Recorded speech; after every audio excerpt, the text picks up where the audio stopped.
Absolutely. You nailed it on that.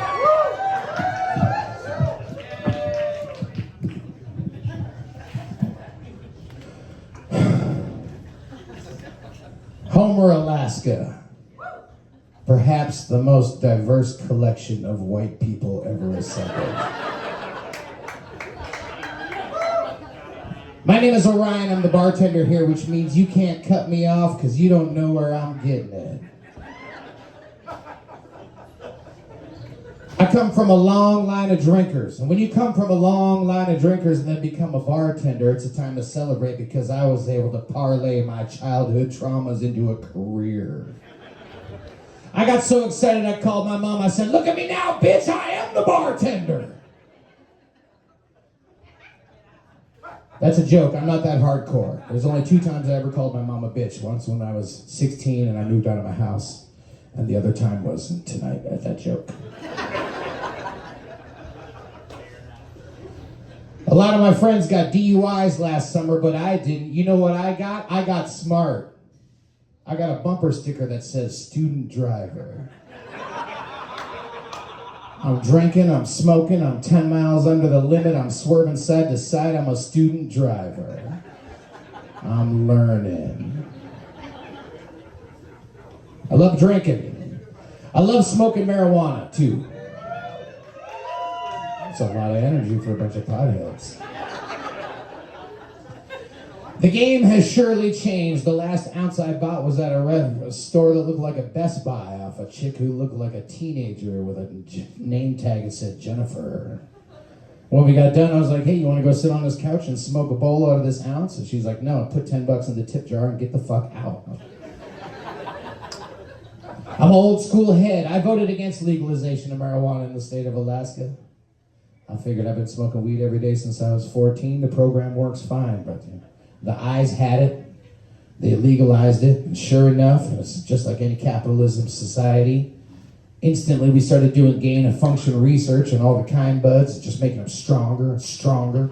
It's like every time a hippie guy somewhere said, "Marijuana's never killed anybody, dude," some guy in a suit said, "We're working on it." It's getting crazy out there, so actually I quit. I quit smoking weed. After 30 years, I stopped smoking marijuana. I know, it sucks. It sucks when you quit smoking weed and you're just still a lazy piece of shit and you got nothing to blame. It sucks to waste a whole day and actually care. It sucks to quit drugs and realize it wasn't the drugs after all, it was you. You're kind of a bitch.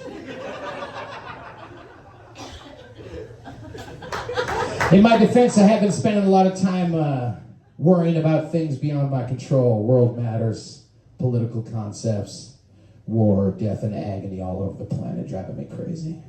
That takes a lot of time and energy that could be spent enjoying life, but as I say, I just quit smoking weed, so there you go. Listen, I'm not saying there's a global cabal of nefarious oligarchs who are trying to keep the rest of the world suppressed in order to maintain their own hegemony. That sounds crazy. I'm just saying it seems that way.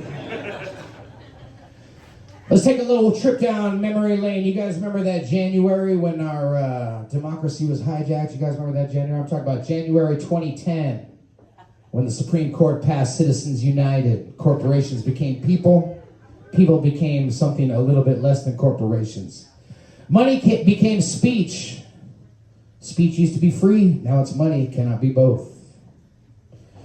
I'm not saying that both wings of the supposed duopoly that we exist under are both align themselves with the corporations into a sort of soft fascism that wants to maintain control by keeping us wage slaves and debt slavery and also under their control. I'm saying that sounds paranoid. That's not what I'm saying. I'm just saying it feels that way every once in a while. I got a new Jeff Bezos joke. Hey girl, you into fitness? Fitness tracker under your skin so we can count your steps and see how many times you pee on shift? All right. I'm not saying total corporate control and capture of our agencies and government has led to poor quality everything in America, from airplane doors to roads and bridges to safe and effective vaccines. That sounds bananas. I'm just saying it seems that way. I am married. My wife doesn't want me to talk about her, so I won't. Back in the day when we were engaged, she said, you got to do two things if you want to marry me. I said, what's that, honey? She said, one is you got to pay your taxes. Well, I was a minimum wage laborer my whole life. Getting caught up on my taxes wasn't no big deal. She said, you also go to the dentist. I said, I haven't been to the dentist in 15 years. She said, that's why you got to go. I said, it's not broke, don't fix it. But you know what? I made the appointment. Went in there, the guy soaked my teeth in some stinky jelly, then went and scraped all the shit off. Comes back out, meets me in the lobby, says, Orion, you got a clean bill of health, no cavities. I said, how can this be? I have not been to the dentist in 15 years. My hygienic routine could be described as atrocious. It's surprising. He says, I'll be honest with you, man, it's mostly genetic. That'll be $800. I said, God damn! Fucking 88's a scam. He fucking straight up told me it was a scam.